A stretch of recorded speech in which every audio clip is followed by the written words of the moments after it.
ನಮಸ್ತೆ ಪ್ರಿಯ ವೀಕ್ಷಕರೇ, ನಾನು doctor P K Praveen Babu, Ayurveda ಮತ್ತು ನಾಭಿ ಚಿಕಿತ್ಸಾ ತಜ್ಞರು, ಉತ್ತಮ್ ಬಡಾವಣೆ, ಚಿತ್ರದುರ್ಗ ರೋಡ್, ದಾವಣಗೆರೆ. ನಮ್ಮ ಸಂಪೂರ್ಣ ವಿಳಾಸ ಇದೇ ವಿಡಿಯೋನ ಡಿಸ್ಕ್ರಿಪ್ಷನ್ ಬಾಕ್ಸಲ್ಲಿ ಲಭ್ಯ. ಅವಶ್ಯಕತೆ ಇದ್ದಂಥವರು ಗಮನಿಸಿ. ಇವತ್ತಿನ ವಿಷಯ ಯೂರಿಕ್ ಆ್ಯಸಿಡ್. ಭಾಳಷ್ಟು ಜನರು ಬಳಲ್ತಾ ಇದ್ದಾರೆ. ಯೂರಿಕ್ ಆ್ಯಸಿಡ್ ಜಾಸ್ತಿ ಆಗಿದೆ ಅಂತ ಡಾಕ್ಟರ್ ಹೇಳ್ತಾರೆ. ನಿಮಗೇನೇನು ತೊಂದರೆ ಆಗ್ತದೆ? ಎಲ್ಲ ಕೀಲುಗಳಲ್ಲಿ ನೋವು, ಜಾಯಿಂಟ್ ಪೇಯ್ನ್, ಜಾಯಿಂಟ್ಗಳಲ್ಲಿ ಬಾವು ಬರ್ತದೆ, ಸ್ಟಿಫ್ನೆಸ್ ಇರ್ತದೆ, ಅದನ್ನು ಫ್ಲೆಕ್ಸಿಬಿಲಿಟಿ ಇರಲ್ಲ, ಮಡಿಸ್ಲಿಕ್ಕಾಗಲ್ಲ, ವಿಪರೀತ ನೋವು, ಆ ಲೋಕಲ್ ರೈಸ್ ಆಫ್ ಟೆಂಪ್ರೇಚರ್ ಅಂತ ಹೇಳ್ತೀವಿ, ಆ ಭಾಗದಲ್ಲಿ ಮುಟ್ಟಿ ನೋಡಿದರೆ ಬಿಸಿ ಇರ್ತದೆ. ಅದರಲ್ಲೂ ಕೂಡ ಥಂಡಿ ಹೊತ್ತಿನಲ್ಲಿ, ಶೀತಕಾಲದಲ್ಲಿ, ಬೆಳಗಿನ ಜಾವ ಮತ್ತು ಸಾಯಂಕಾಲದಲ್ಲಿ ವಿಪರೀತವಾದಂತಹ ನೋವು, ಗೌಟಿ ಆರ್ಥರೈಟಿಸ್ ಅಂತ ಹೇಳ್ಬೋದು, ಅಥವಾ ಆರ್ಥರೈಟಿಸ್ಸು, ಈ ಥರದ ಸಮಸ್ಯೆಗಳು ದೇಹದಲ್ಲಿ ಯೂರಿಕ್ ಆ್ಯಸಿಡ್ ಲೆವೆಲ್ಲು ಜಾಸ್ತಿ ಆಗೋದ್ರಿಂದ ಆಗ್ತದೆ. ಇದನ್ನು ಕಡಿಮೆ ಮಾಡ್ಕೊಳ್ಳಲಿಕ್ಕೆ ಏನಾದರೂ ಮನೆ ಮದ್ದು ಇದೆಯಾ ಅಂತ ತಾವು ಕೇಳೋದೇ ಆದರೆ, ಇದೆ ಅನ್ನುವುದು ನನ್ನ ಉತ್ತರ. ಏನು, ಹೇಗೆ, ಯಾವಾಗ, ಎಷ್ಟು ಅನ್ನೋ ವಿಚಾರ. ವೀಕ್ಷಕರೇ, ಇಷ್ಟು ಮಾಡಿರಿ. ಅಜ್ವಾನ ಅಂತ ಹೇಳ್ತಾರೆ.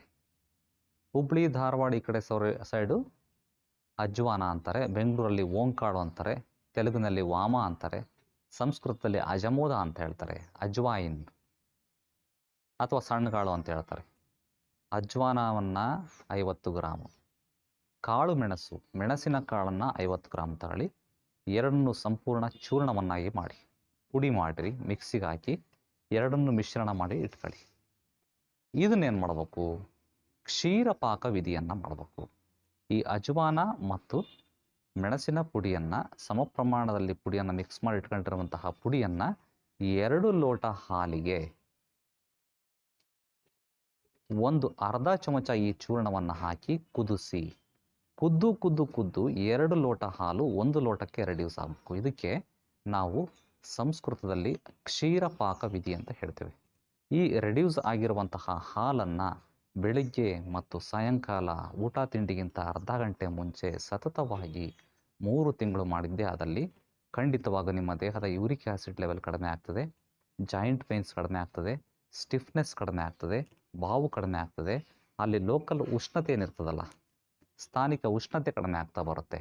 ಈ ಜಾಯಿಂಟ್ ಪೇನನ್ನು ದೂರ ಮಾಡ್ಕೋಬೋದು. ಈ ರೀತಿಯ ಮನೆಮದ್ದನ್ನು ಮಾಡ್ಕೊಂಡು ಕೂಡ ಒಂದು ವೇಳೆ ಇದನ್ನು ಮಾಡಿಯೂ ಅನುಕೂಲ ಆಗ್ತಿಲ್ಲ ಅಂದರೆ ಹತ್ತಿರದ ಆಯುರ್ವೇದ ವೈದ್ಯರನ್ನು ಸಂಪರ್ಕ ಮಾಡೋಕ್ಕಾಗತ್ತೆ. ಈ ವಿಷಯವನ್ನು ಎಲ್ರಿಗೂ ಶೇರ್ ಮಾಡಿಕೊಡಿ. ಮುಂದಿನ ಸಂಚಿಕೆಯಲ್ಲಿ ಮತ್ತೆ ಭೇಟಿಯಾಗೋಣಂತೆ. ಯೂರಿಕ್ ಆ್ಯಸಿಡ್ ಅನ್ನುವ ಒಂದು ಭಯದಿಂದ ಹೊರಗೆ ಬರಲಿಕ್ಕೆ ಈ ರೀತಿ ಮನೆಮದ್ದುಗಳನ್ನು ಕೂಡ ಮಾಡ್ಕೊಳ್ಳಲಿಕ್ಕೆ ಅವಕಾಶ ಇದೆ ಅನ್ನೋದನ್ನು ತಿಳಿಸ್ಕೊಟ್ಟಿದ್ದೀನಿ. ಮತ್ತೆ ಭೇಟಿಯಾಗೋಣ. ಧನ್ಯವಾದಗಳು.